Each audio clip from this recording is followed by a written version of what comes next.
BBC تقرنيا دحر إسراء دقائق كجمريو نكتكتاتلنا نعدم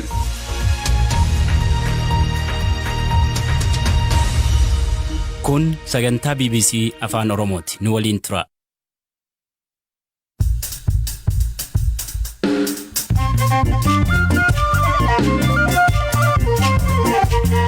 Ashama akka mooltan sagantaan BBC Afaan Oromoo kamisa galgalaa eegalee bakki hawwata turizimii Wanciin qe'ee filatamoo addunyaa keessaa tokko taate. It's absolutely thrilling. We're very excited. We're very happy. Oduu kana dhaga'uu keenyatti guddoo gammanne abjuun keenyas kan itti milkaa'edha. Ministeerri Muummee Abiy Ahmad guyyoota itti aanan Kamisee fi Kombolchaa akka to'atan himu. ዛሬና ነገ በሚሰሩ ኦፕሬሽኖታ ሀርአፊ ቦሩ ገጌፈመኒን መጋሎታ ከሚሴ ባቲ ኮምቦልቻ ፊ ካኒስ ኒቶአና በቀጣ ኢትዮጵያ ፕሬዝዳንት የአሜሪካ አርጌ ዱብስኔራ ዩኒቨርሲቲን ፊንፊኔ ዲዮ ከነን ፊንጨቶታ ብረ ዳባተንራ ዲግሪ ነነቃ ጀቹን አኬከቺሴራ ማል ጀቹ ደጀቹን ጋፈኔራ አመዩ ኢታናዳም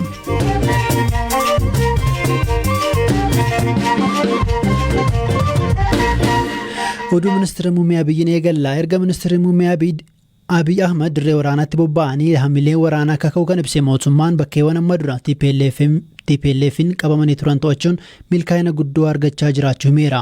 Ministeerri muummee Abiy guyyaarraas adda waraanaa Dogoloo irraa ibsa kennaniin guyyoota muraasa keessatti magaalota kanneen akka Kamisee, Baatii, Kombolchaa fi Kaanis deebisnee ni to'annaa jedhan.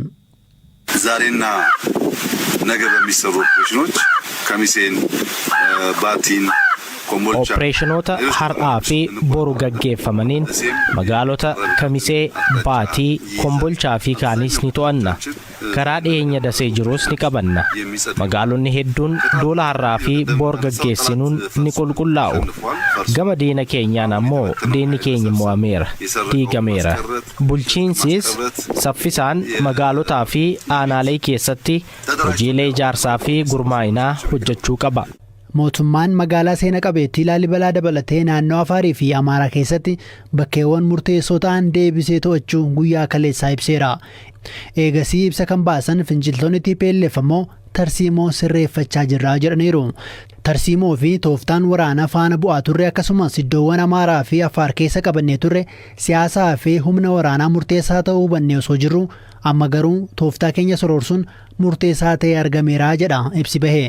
Sababni isaa immoo gidiraa diinni itti jiruu fi tooftaa babal'ifannaa humnooti Amaaraaf falakaa'uun waan barbaachisee argameef jechuun hime TPLF ibsa baaseen.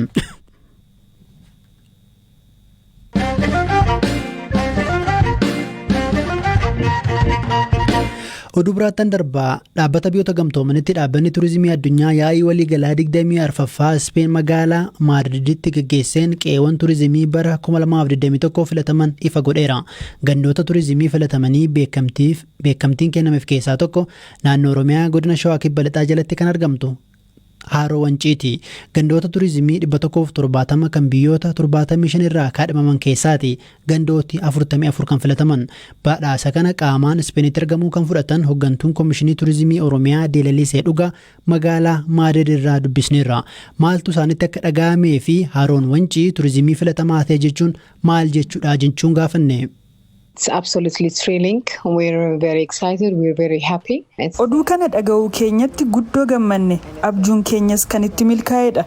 Oduu guddaa fi gammachiisaa ta'e kana dhaga'uu keenyatti guddoo gammanne. Beekamtiin har'aa kun qe'een yookaan bakki tokko barmaata hawaasaa fi kunuunsa naannoo qabuuf naannawaa wayitaa bakka turizimii filatamaa jechuun moggaafamudha. Mandara turizimii filatamaa kan jedhamu hojiiwwan isaanii gaarii turizimii wajjin wal qabatan hojjetaniini. Akkasumas hawaasni naannichaa adeemsa taasifamu hunda keessatti yeroo hirmaatanii fi dhuunfatanidha. Kana malees hawaasni naannichaa kunuunsa qabeenya uumamaa irratti haala olaanaan wayita hirmaatanii fi hawaasni walitti dhufee walta'iinsaan wayita hojjetudha. Kana duwwaa otoo hin taane wanta hedduu kan of keessatti hammatudha. Badhaasni yookaan beekamtiin har'aa kun uummata naannoo sana jiruuf maal fidee dhufa? Maallaqa argamsiisuu qabaa jennees gaafanneerra. What it brings to the locals is not financial as such. Beekamtiin har'aa kun kallattiin badhaasa maallaqaa namoota naannoo sana jiraataniif fidee dhufuu baatus ija addunyaa gara bakka sanaa akka mil'atu taasisa. Qe'ee sanaafis beekamtii idil addunyaa argamsiisaaf. UN'tti dhaabbatni turizimii addunyaa yookaan UNWTO miidiyaalee addunyaa garaagaraa marsariitii isaa fi marsaalee hawaasaa qabuun beeksisa bilisaanii dabarsa.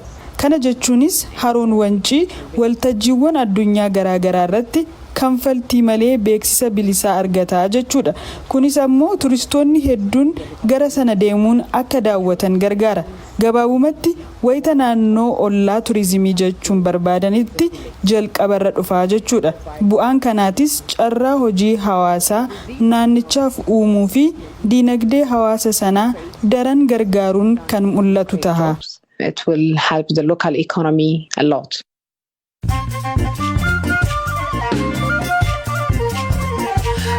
Dhaggeeffattoota keenyaa sagantaa BBC Afaan Oromoo caqasaa jirtu oduuwwan gaggabaaboon isinitti hima. Waraana Itoophiyaatti gaggeeffamaa jiruun bakkawwan humnoota mootummaa jala galanitti sa'aatiin itti socho'uun daangeffamuu ajajni labsii yeroo muddamaa guutummaatti to'atu beeksise.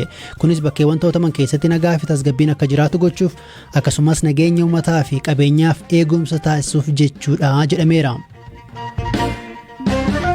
Dhaabbati meetaa kan feesbuukii of jalaa qabu akkaawuntiiwwan chaayinaa keessa maddeeffatanii odeessa sobaa tamsaasan 500 caalan haquu ibse.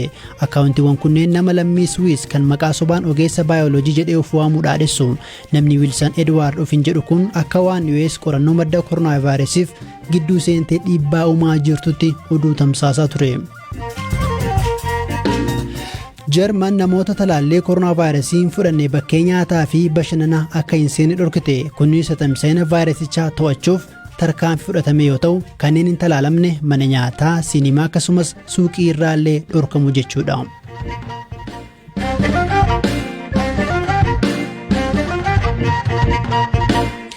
Oduuttaan Ittoncaa jalqaba torban kana gaafa wiixataa baqataan lammii Itoophiyaa bulchiinsa Minnesotaa jiraatu pirezidaantii Ameerikaa Joo Baayiden arge dubbise yaaddoo kiyyaan himadhe jechuun BBC'tti hime. Baqataan kun Obaalaa jedhama. Waggoota 10 dura ture gara Ameerikaa kan deeme. Waggaa darbe immoo filannoo Ameerikaatti adeemsifameen irra aanuun miseensa mana maree magaalaa Austin ta'uun filatamee hojjetaa jira. Dhihoo wixinee labsii bu'uuraalee misoomaa yookiin immoo infraastiraakcharaal biil pirezidaant Baayiden mallatteessan irratti dubbachuuf gara bulchiinsa inni argamutti dhufuu isaaniin akka isaan argee hima. Miira maaltu sitti uume jechuun gaafanne. Well, personally, it means everything because that was not something I expected, especially. Anaaf kun waan guddaadha. Sababni isaas kun wanta an eege hin turredha. Pirezidaantii United States argachuun waan qoosaa miti. Bulchiinsa Minnesota irraa naaf bilbilanii pirezidaantichi ni dhufa siif bakka qabna naan jedhan. Anis hirmaadhe. Erga ibsa kennanii xumuranii booda pirezidaant Baayiden galma keessa deemaa nama dubbisaa turan. Rifadheen ture. Ani miseensa mana maree magaalaa Austiniti. Kanneen pirezidaanticha dubbisuu danda'an bulchitoota seenaatarootadha. Kanaaf carraa isaan dubbisuu argadha hin seene. Kana gidduutti bulchaan bulchiinsa Minnesota toora namoonni dhaabbatan seenuun akka nagaa gaafadhuuf na jajjabeessan. Anis toora seene. Yeroos pirezidaanticha waliin ijaa wal agarre. Mr. President jedheen nagaa gaafe. Yeroos na argan. Yeroo kanatti natti dhiyaatanii maqaa kiyya na gaafatan. Obaalaa kan jedhamu itti hime. Daandiin Obaalaan keessa qaxxaamure salphaa miti. Haleellaa waggoota 18 dura Gaambeellaa Sabaanyoo irratti dhaqabeen namoonni 400 ol ajjeefamuu hima. Ajjechaa kana boodas maatii isaa waliin Sudaan keessa ba'uun gara Keeniyaa miliqanii. Achis kaampii baqattootaa keessa waggootii 10 turuun waggoota 8 dura immoo gara Ameerikaa imalee. Gidiraa keessa darbeef TPLF kan yeroos aangoo mootummaa to'ate itti gaafatamaadha jechuun pirezidaant Baayidenitti himuu BBC'tti himeera. Waa'ee lola amma jirus itti haasa'uusaa dubbata. I'm a victim of a genocide that happened in my homeland, which is Gambela, Ethiopia. So I'm so grateful I'm in America. In Sudan, dukuggaa sanyii biyya koo Itoophiyaa naannoo Gaambeellaa keessatti TPLF'n raawwatamerraa lubbuun hafuu koon itti hime. Waanan keessa darbe baqataa ta'ee kaampii baqattootaa keessaa bahuun akkamiin Ameerikaa akka seene taasise Ameerikaa keessa jiraachuu koof galataa kan qabutti hime. Duguuggaa sanyii Gaambeellaatti raawwatame amma yoonaa namni waa'ee isaa hin dubbatu. Yeroo ammaas lola TPLF eegaleen uummanni Itoophiyaa ammallee hiraarfamaa akka jiru, mootummaan nagaa barbaadus TPLF nagaa akka hin barbaanne, waggoota 27 aangoo irra turanii garuu saboota xixiqqoo hacuucaa akka turanitti hime. Ministeera muummee uummattoota Itoophiyaan filame fonqolchuun aangootti deebi'uu akka fedhan yaaddoo qabu itti ibse. Ergan itti haasa'e booda deebii akka naaf kennu yaadee ture garuu hin eegne. Hin eegus. Pireezidaantii Ameerikaadha. Deebii akka kennu hin eegu. Waanan keessa darbeen gadduu natti himan. Ergasii suuraa akka waliin kaanu na gaafatanii waliinis kaane. Jajjabaadhu naan jedhan. Anis fuldurattuu akka isaan arguuf abdii qabutti hime. Masaraa mootummaa White House-itti akka wal agarru abdiin qaba.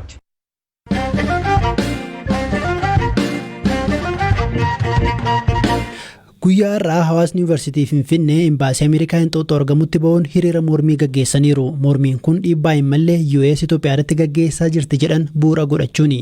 Torban darbe immoo gaafa jimaataa hawaasni yuunivarsiitii Finfinnee haala Itoophiyaa keessa jiru mari'achuun ibsa yeroo baasetti akeekkachiisni kennee jira ture. Kunis barattoonni yuunivarsiitichaa duraanii garee shororkeessummaa jechuun paarlaamaan Itoophiyaa labsee balaaleffachuu dhiisuun waliin dhaabbatan muraasni waan jiraniif kanneen irraa hanga digirii isaanii jalaa haquu akka ga'u akeekkachiiseera. Haa ta'u malee digiriin kun kan barnootaatiin baratanii argatan immoo doktara kabajaa seeneetiin murtaa'e kennamu adda hin baasne. Dhimma kana irratti ibsa dabalataa argachuuf yaaliin irra deddeebiin taasifne hin milkoofne. Barsiisaan yuunivarsiitichaa maqaanaaf dhoksaa jedhan walgahii irratti hin hirmaanne garuu digirii kabajaa malee digirii barataan tokko baratee argatu haquuf yuunivarsiitiin hin danda'u jedhaniiru. Dhimma kana irratti kan gaafanne barataan akkasumas barsiisaan duraanii yuunivarsiitichaa yeroo ammaa yuunivarsiitii Kiil kan barsiisan Awwal Aloo Zalaalam Taaddasaa dubbiseera. Akka nama yuunivarsiitii barateetti akka nama ogummaa barumsa yuunivarsiitii keessatti argadheef nama kabajaa qabu tokkotti wanti yuunivarsiitiin jedhe baay'ee na salphachiise. Yuunivarsiitiin tokko barattoota isaatiif digirii dippiloomaa adda addaa yeroo kennu barattoonni sunniin karaa seeraa fi heerri lafa kaa'uun reguleeshinii yuunivarsiitii hordofanii hojii barbaachisaa ta'e eega hojjetanii boodaadha yuunivarsiitiin ulaagaa digirii kiyya argachuudhaaf guutamuu qabu barattoonni kun guutanii jiranii jedhee qaamni adda addaa yuunivarsiitii keessatti exam boordiitu jira, sadarkaa dipaartimentiitti, sadarkaa faakaltiitti, dhuma irratti seeneetii ilaaleetiin digirii isaanii awwaardu godhaa jechuudha. Digiriin kun hojii namni tokko hojjete irratti hundaa'eetiin namaaf kennama. Ilaalchi namni tokko karaa siyaasaatiin qabu haala kamiiniyyuu hojii namni hojjete sanii gatii dhabsiisuu hin danda'u. Invaldees gochuu hin danda'u. Yuunivarsiitiin tokko digirii karaa seeraatiin kennameetiin jedhe namarraa fudhachuu kan danda'u yookaan immoo buusuu kan danda'u yoo ragaan digiriin sun karaa qaraatiin argamu mul'isu dhiyaate qofa.